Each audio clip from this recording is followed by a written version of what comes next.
जगतपुर नूतन शिल्पांचलरू पुणी एक नकली घी प्रस्तुति कारखाना आज ठाब होइछि। एठारे गोपाल और निर्माल्य नामरे अपमिश्रित घी प्रस्तुत करा जाय बजार को छड़ा जाउथिला। चढ़ू बेले कारखानारू विपुल परिमाणर नकली घी खाली डबा पैकिंग पाई थिबा जगतपुर थाना पुलिस जबत करिछि। एही कंपनी प्राय 3 वर्ष हेबो एठारे चालुथिला बोली जणा पड़िछि।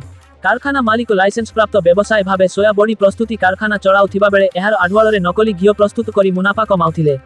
ए संपर्क में विशेष सूत्ररू खबर पाई जगतपुर पुलिस कारखाना उपरे चढ़ू करिथिला। पुलिस सूचना आधार में सिरो खाद्य सुरक्षा घटनास्थल में पहुंची प्रस्तुत घीर मान जांच करथिले। प्राथमिक अवस्था रे एहा अपमिश्रित बोली जणा पड़िछि। एही अपमिश्रित घीरे केउ केउ जिनिष मिसा जाउछि ताहार नमूना संग्रह करा जाय भुवनेश्वर स्थित को पठा जायथिला। कारखाना रे घी वनस्पति तेल सह एसेंस बासनायुक्त चर्बी रखा जायथिबा बेले एहार मिश्रण रे नकली घी प्रस्तुत हेउथिबा संदेह करा जाउछि।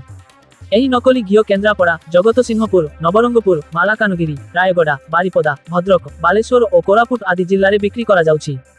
एही अपमिश्रित घी को खाइबा स्वास्थ्य प्रति हानिकारक बोली चढ़ूरे सामिल थिबा स्वास्थ्य अधिकारी डाक्टर सत्यव्रत महापात्र कहिसंती। एही अपमिश्रित घीर परीक्षा रिपोर्ट आसिबा परे परवर्ती कार्यानुष्ठान ग्रहण कराजिबो बोली से कहिसंती। जगतपुर थाना पुलिस कारखाना को करिबा सहित नकली घी प्रस्तुत करुथिबा कर्मचारी मानस कुमार राउत और रूपक कुमार महापात्र को अटक रखी पचराउचरा चलाइछंती।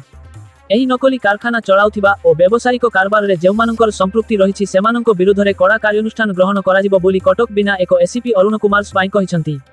जगतपुर थाना अधिकारी ओम प्रकाश महांतीक नेतृत्व रे अधिक पुलिस अधिकारी और कर्मचारी चढ़ूरे सामिल थिले। पूर्वरु 2020 रे जगतपुर नूतन शिल्पांचल रे अपमिश्रित घी कारखाना ठाब होइथिला।